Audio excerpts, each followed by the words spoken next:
Hola equipo, bienvenidos a un nuevo episodio de nuestro podcast mensual en imágenes torácicas. Este mes nos toca hablar de un tema que seguramente vemos de forma muy frecuente en Latinoamérica, no sé con qué frecuencia lo ven también en España, que es la tuberculosis. La tuberculosis torácica en general. En este artículo vamos a hablar sobre la tuberculosis pulmonar, pero también sobre la tuberculosis extrapulmonar que puede afectar el tórax. Este artículo fue publicado en el British Journal of Radiology, la versión open, abierta, es un artículo de acceso abierto. Si estás en el newsletter, como ya sabes, te va a llegar este resumen que hicimos, que puede usarse como guía de lectura, y también el artículo para que lo analices en detalle. Realmente es un artículo súper interesante. Vamos a comenzar con cuestiones básicas. Todos sabemos de qué estamos hablando cuando hablamos de la infección por Mycobacterium tuberculosis. La tuberculosis sigue siendo hoy en día una de las principales causas de muerte para agente infeccioso único. Hay 10.6 millones de casos, o hubo, mejor dicho, 10.6 millones de casos en 2022 y 1.3 millones de muertes. Realmente es un problema de salud pública a nivel mundial. Afecta principalmente, como dijimos, y ahora vamos a profundizar un poco más en esto, a ambos pulmones, al parénquima pulmonar, pero puede comprometer a otros órganos y la imagen es clave para poder llegar a hacer un diagnóstico precoz o lo más temprano posible, para evaluar la posibilidad o la presencia de complicaciones y para hacer un control de cómo está respondiendo el paciente a la terapia instaurada. La patogénesis y los mecanismos de diseminación nos ayudan mucho a entender luego las imágenes que vemos en los pacientes infectados. El primer paso se da por la transmisión y la infección inicial. Esta es una enfermedad que está transmitida por la vía aérea. Lo que se produce es una inhalación de microgotas de 1 a 5 micras. Es importante el tamaño porque logran atravesar toda la vía aérea y llegan a impactarse en los alvéolos pulmonares, en las paredes alveolares, donde los bacilos son fagocitados por macrófagos precisamente alveolares. Están ahí listos esperando este bacilo para fagocitarlo. En la mayoría de los casos, en la mayoría de los pacientes, estos macrófagos logran destruir a los bacilos, pero cuando el sistema inmune no consigue eliminarlos por completo, se desencadena una respuesta inflamatoria local. Y ahí es donde, en los pacientes en donde no se eliminan por completo los bacilos, se desencadena o inicia el segundo paso de la diseminación de esta infección, que es la formación de un granuloma y la entrada, de nuevo en algunos pacientes, en un periodo de latencia. Se desencadena, como decíamos, cuando los bacilos no pueden ser eliminados por completo por parte de estos macrófagos alveolares, una respuesta celular con activación de linfocitos T y liberación de interferón gamma que lleva a la formación del granuloma tuberculoso, este granuloma típico que ya todos conocemos, que encapsula, contiene, retiene al bacilo y limita su diseminación. En esta fase, el microorganismo precisamente queda contenido pero no erradicado y esto puede dar lugar a una infección latente por tuberculosis. Así que este sería el segundo paso de la infección y del mecanismo de diseminación. En un tercer paso puede sucederse la activación, reactivación y progresión de la enfermedad. En un pequeño porcentaje de individuos, y aquí va a tener mucho que ver el estado inmunológico del huésped, estas reactivaciones de la infección latente se dan sobre todo en pacientes que están inmunosuprimidos, en pacientes que tienen desnutrición o malnutrición, en pacientes diabéticos, en pacientes con VIH positivo, en pacientes que consumen alcohol o son tabaquistas severos. En todo este grupo poblacional hay una falla en el sistema inmune que no puede contener la infección. Estos bacilos empiezan a multiplicarse dentro de los macrófagos, finalmente los macrófagos mueren y se liberan los microorganismos al parénquima pulmonar. Esto da origen a lo que conocemos como tuberculosis activa, caracterizada por inflamación, necrosis gaseosa y destrucción tisular del parénquima que esté comprometido. Como decíamos, en general, pero ahora vamos a ver que no siempre es el parénquima pulmonar. Algo que menciona el artículo, nosotros en la práctica cotidiana, en nuestra jerga médica, hablamos de muchas veces tuberculosis primaria y posprimaria. Y ellos proponen cambiar esta nomenclatura, porque no siempre es así, por lo menos desde el punto de vista de la manifestación clínica y los patrones imagenológicos. A veces vemos tuberculosis con patrón de árbol en brote y cavitaciones en una primoinfección, no necesariamente en una reactivación de una infección latente, y es por eso que ellos defienden mucho más hablar de tuberculosis latente o activa más que hablar de tuberculosis primaria o postprimaria. ¿Cómo se disemina esta micobacteria una vez que llega al parénquima pulmonar? 3 vías principales: por vía broncogénica, y esto es nada más y nada menos que la extensión directa del bacilo a través de la vía aérea, y eso es lo que genera muchas veces en muchos pacientes este hallazgo típico clásico, que no es patognomónico, pero sí muy característico del patrón de árbol en brote, que sobre todo lo vemos en tomografía. Acuérdense que el patrón de árbol en brote es la presencia de micronódulos centroacinares ramificados que representan en general la ocupación de la pequeña vía aérea. Esto es muy frecuente de ver en tuberculosis. Como te decía, no es patognomónico porque puedo ver árbol en brote en casi cualquier infección / inflamación de la pequeña vía aérea, pero sí es un signo muy característico de este tipo de infección. Otra vía de diseminación es la vía de diseminación hematógena a través de la sangre, y esta es una de las causas o de las hipótesis que sostiene el patrón de tuberculosis miliar, que acordate que en el parénquima pulmonar, cuando nosotros hablamos de un patrón miliar, nos estamos refiriendo a micronódulos muy pequeños, 1 milímetro, 2 milímetros, 3 milímetros máximo, con una distribución precisamente hematógena. No vemos ya esta ramificación, este patrón de árbol en brote, sino que vemos micronódulos que tienen una localización al azar, tanto centroacinar como subpleural, y aparecen más bien separados, no tienden a confluir. Eso es muy característico de la diseminación hematógena, y con este pequeño tamaño, 1 milímetro, 2 milímetros, hablamos de un patrón pulmonar miliar. Y también es la vía de diseminación que justifica muchas de las infecciones extrapulmonares a distancia. Y por último, la vía linfática. Aquí lo que sucede es, a partir de este foco pulmonar, esta reacción inflamatoria locorregional que se produce en el parénquima pulmonar, el bacilo se disemina hacia ganglios linfáticos, y este es el mecanismo de formación de estas adenopatías tuberculosas que muchas veces se presentan con un centro hipodenso y un realce periférico postcontraste, sobre todo en tomografía. Cuando nosotros vemos adenopatías con centro hipodenso, con centro necrótico, uno de nuestros diagnósticos diferenciales tiene que ser la TBC ganglionar o tuberculosis ganglionar. Y ahora, ¿qué pasa con estos pacientes? Que a mí me cuesta bastante pensarlos, no sé a vos, pero ya hablamos de toda la fisiopatología de la enfermedad. Esto es muy importante porque va a ser el fundamento para después las diferentes manifestaciones imagenológicas que nosotros veamos en los pacientes infectados. Pero nosotros en la práctica clínica sabemos que hay un subgrupo de pacientes que tienen manifestaciones de tuberculosis extrapulmonar sin ningún tipo de compromiso o afectación del parénquima pulmonar. Entonces acá la pregunta suele ser: ¿cómo es posible, si la fisiopatología de la infección tuberculosa está dada por la impactación del bacilo en la pared alveolar, que yo encuentre casos de pacientes con tuberculosis extrapulmonar y un parénquima pulmonar totalmente sano?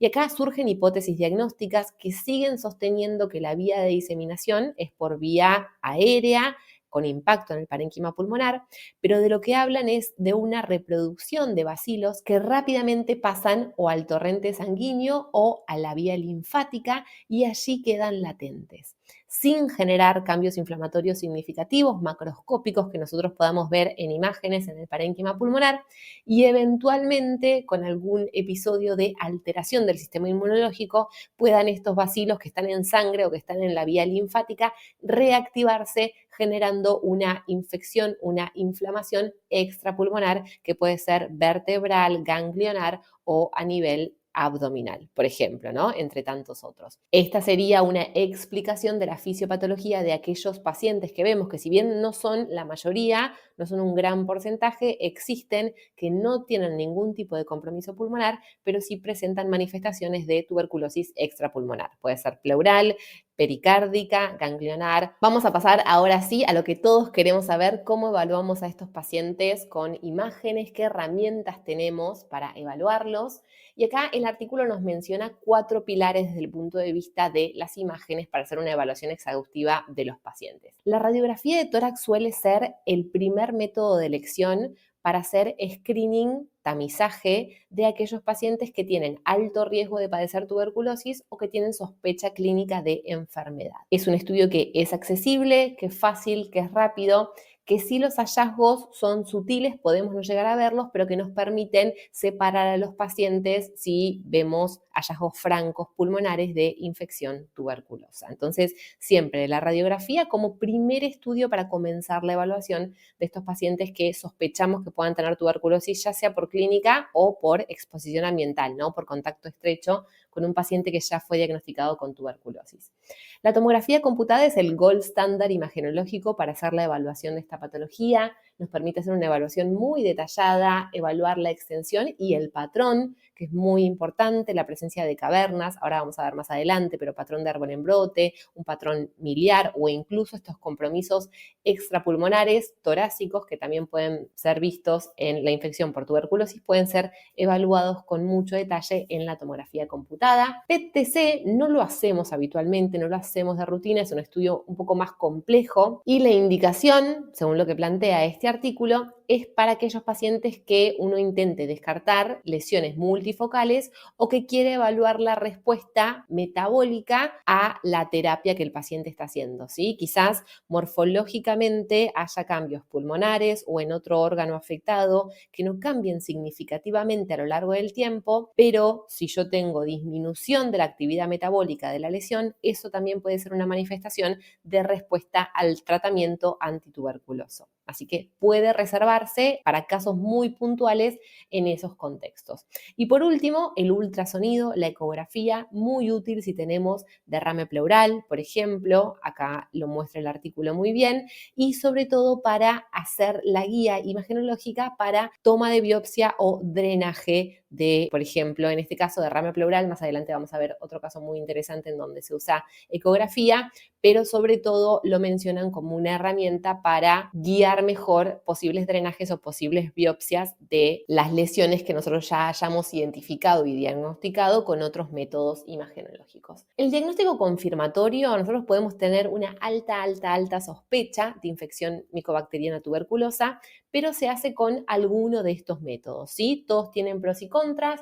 El cultivo de los bacilos, el cultivo de la micobacteria, ese crecimiento en el cultivo, es el estudio de elección para hacer un diagnóstico de certeza de tuberculosis. Es el estándar para confirmar infección, permite aislar el bacilo vivo, confirmar la especie y muchas veces evaluar sensibilidad a fármacos. Tiene una gran limitación, y esto lo vemos frecuentemente en nuestra práctica cotidiana, que es lento y depende de la viabilidad bacteriana.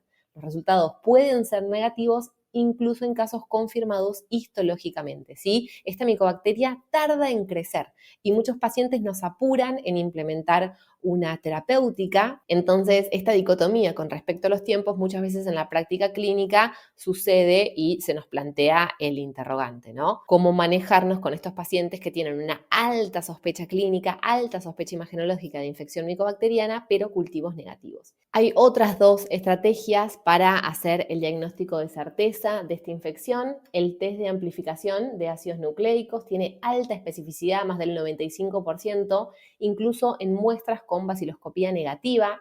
Los resultados son muy rápidos, en menos de 24 horas, pero obviamente, como siempre, tiene limitaciones. No distingue entre bacilos vivos o muertos, puede continuar siendo positivo incluso en pacientes tratados y la sensibilidad es variable según el tipo de muestra. Tiene mucho más sensibilidad si la muestra es de esputo o de ganglios afectados, pero menos sensibilidad en líquidos pleurales o pericárdicos.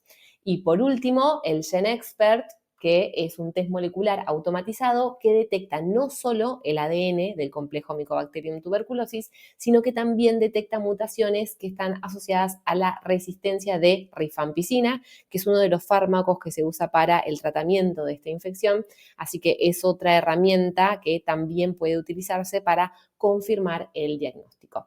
Obviamente también la biopsia es una estrategia, pero es uno de los elementos más invasivos para poder confirmar la presencia de infección por Mycobacterium tuberculosis. Las formas activas de tuberculosis pulmonar, ¿qué van a presentar y cómo las vamos a ver? Esto puede verse obviamente con radiografía de tórax y con mucho más detalle con la tomografía computada de tórax. Podemos ver consolidaciones homogéneas con o sin cavitación. Y esto es lo que antes describíamos como tuberculosis primaria, ¿no? Muchas veces los pacientes con primoinfección llegaba al parénquima pulmonar, el sistema inmunológico no lo frenaba de ninguna manera, entonces esta micobacteria empezaba a crecer. Muchas veces presentan en radiografía y en tomografía el hallazgo de una neumonía lobar que es indistinguible de cualquier otro tipo de neumonía, sobre todo neumonías bacterianas. Así que aquí la clínica y los antecedentes van a ser claves para poder sospechar puntualmente este tipo de infección, porque solamente teniendo la radiografía o la tomografía vamos a ver una neumonía lobar que no tiene, como te decía, ninguna diferencia con cualquier otra neumonía lobar, que cuando empiezan a aparecer cavitaciones, obviamente ya la Mycobacterium tuberculosis, la tuberculosis pulmonar, empieza a aparecer como uno de los posibles diagnósticos diferenciales. En general, cuando se forman cavernas, suelen tener paredes gruesas e irregulares, hasta en el 50% de los casos, y no suelen ser cavitaciones que estén aisladas en el parénquima pulmonar, sino que se asocian a esto que mencionábamos, que es un signo tomográfico de diseminación bronquial de la infección, que es el patrón de árbol en brote. No vamos a ver solamente patrón de árbol en brote, sino que también vamos a ver otros signos imagenológicos de inflamación / infección de la vía aérea. Vamos a ver engrosamiento de las paredes bronquiales o bronquiolares, vamos a ver tapones o impactaciones mucosos, quizás en la vía aérea más central, asociados con las consolidaciones o con las lesiones cavitadas, con estas cavernas tuberculosas. Realmente el diagnóstico en una región endémica se hace mucho más sencillo. Podemos encontrar tuberculomas, que es la presencia de nódulos solitarios con micronódulos satélites. Esto también estaba muy descrito en la primoinfección. Ahora acuérdense que hablamos de infección latente o infección activa. Y estos nódulos pulmonares con micronódulos satélites, los micronódulos satélites muchas veces nos hablan de benignidad. En algunos casos, acuérdense que siempre y nunca en medicina desafortunadamente no usamos, y tienen un gran diagnóstico diferencial que son las infecciones fúngicas. Esto es un tuberculoma, podría ser un histoplasmoma si lo que lo causa es histoplasma capsulatum, y hablamos de complejo de Ghon cuando se asocia esta lesión nodular, este tuberculoma, con una adenopatía iliar homolateral. Más adelante vamos a ver otro hallazgo radiológico, radiográfico o tomográfico también característico, pero bueno, el tuberculoma puede estar aislado y cuando se asocia a una adenopatía iliar homolateral podemos leerlo en la bibliografía como complejo de Ghon. Y también habíamos mencionado en la tuberculosis activa, si la diseminación fue por vía hematógena, un patrón de tuberculosis miliar. Estos micronódulos de 1 a 3 milímetros de distribución al azar, tanto centrocinares como subpleurales. El artículo nos muestra una imagen muy linda de esto. Siempre que veamos esto, obviamente el gran diferencial es metástasis, pero tener a la tuberculosis miliar como uno de los primeros diferenciales cuando encontremos este patrón. ¿Cuáles pueden ser las posibles complicaciones pulmonares de esta infección cuando hablamos de tuberculosis pulmonar? La formación de un aspergiloma o de una bola fúngica, ¿no? Porque puede ser Aspergillus u otro hongo. Acuérdense que esto nos da, en el artículo habla del signo del aire en semiluna. Algunos libros dicen que lo ideal es referirse a esta medialuna de aire que se da en el micetoma o la bola fúngica que crece en una cavidad preformada, que sería el caso de una complicación de tuberculosis, como signo de monod o monod, ya que el signo de medialuna de aire o air crescent sign en inglés, que entre paréntesis muchas veces lo traducimos mal como el signo del aire creciente, y de hecho lo usamos tanto que a mí a veces también se me escapa eso, todos sabemos de qué estamos hablando, se trata de reservar para la aspergilosis angioinvasiva. No te quiero confundir mucho con eso. Una de las posibles complicaciones es el sobrecrecimiento fúngico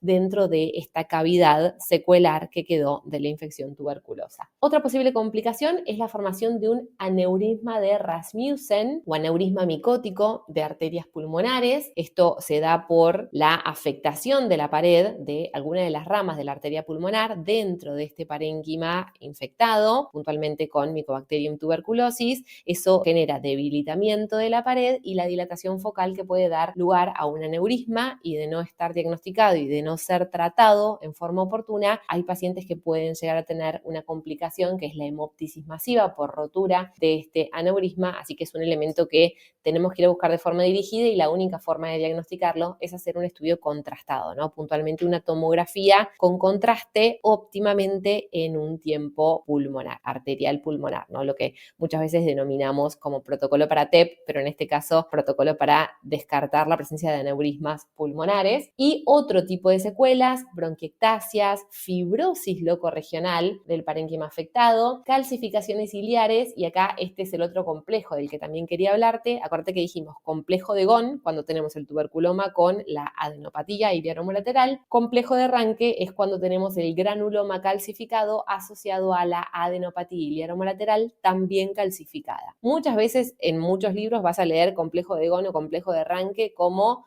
definiciones intercambiables. Estrictamente hablando, Ranke es secuela, está calcificado. Ghon puede ser una manifestación de infección activa, aunque también podría ser una infección latente, pero la diferencia es que en el complejo de Ghon no hay calcificación. Algo interesante para tener en cuenta. Otro tipo de tuberculosis torácica no pulmonar es la tuberculosis pleural, bastante frecuente en pacientes con virus de HIV y en países endémicos para tuberculosis. Nosotros acá en Argentina tenemos bastantes casos de tuberculosis pleural, más de los que nos gustaría, porque son difíciles, son pacientes que suelen ser jóvenes y a veces el diagnóstico es complejo. Los derrames suelen ser unilaterales y entre un 20 y un 50% de los pacientes tienen afectación parenquimatosa pulmonar. Entonces, fíjense qué interesante, porque puede haber un gran porcentaje de pacientes que presentan este derrame pulmonar unilateral con un parénquima pulmonar totalmente sano, ¿no? Entonces, ahí el diagnóstico exclusivamente por imágenes se hace un poco más complejo, ¿no? Obviamente siempre lo tenemos dentro de nuestros diferenciales de derrame pleural unilateral, sobre todo en pacientes jóvenes sin antecedentes patológicos de relevancia. Se puede generar un empiema tuberculoso, que esto lo vamos a ver de nuevo, en radiografía podemos verlo, pero sobre todo en tomografía, como un derrame pleural loculado, que puede tener un contenido no tan líquido homogéneo, sino más bien particulado. Podemos ver engrosamiento pleural,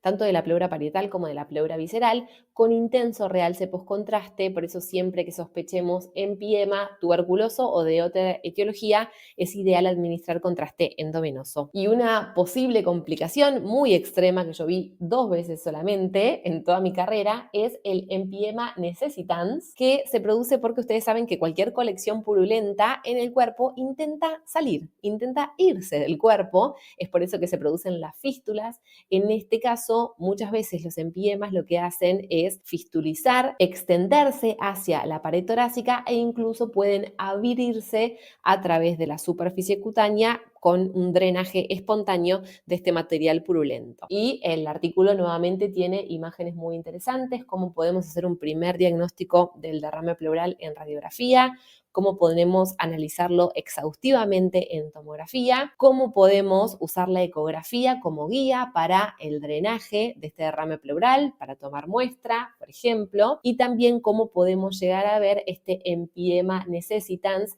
generando una solución de continuidad en la pared torácica y drenándose hacia el exterior. ¿Qué pasa con la tuberculosis cardíaca? Cada vez menos frecuente, ¿sí? Vamos avanzando, la tuberculosis cardíaca realmente es muy poco frecuente, principalmente tiene un compromiso más bien pericárdico, 2% en pacientes inmunocompetentes. Fíjense que en pacientes que tienen un sistema inmunológico funcionante adecuadamente, esto no suele suceder, pero en hasta un 80% de los casos sí se suele ver asociado con el virus de inmunodeficiencia humana, ¿sí? Con pacientes que son VIH positivos. Vamos a ver engrosamiento pericárdico, esto es bastante frecuente, ¿sí? Más de 3 milímetros, vayan a ver ese engrosamiento pericárdico parietal y visceral. Si tengo contraste endovenoso, va a realzar de forma homogénea y difusa por los cambios inflamatorios de la serosa. Vamos a ver derrame en mayor o en menor cuantía, y como secuela de esta tuberculosis pericárdica, lo que podemos encontrar, también sobre todo en la tomografía,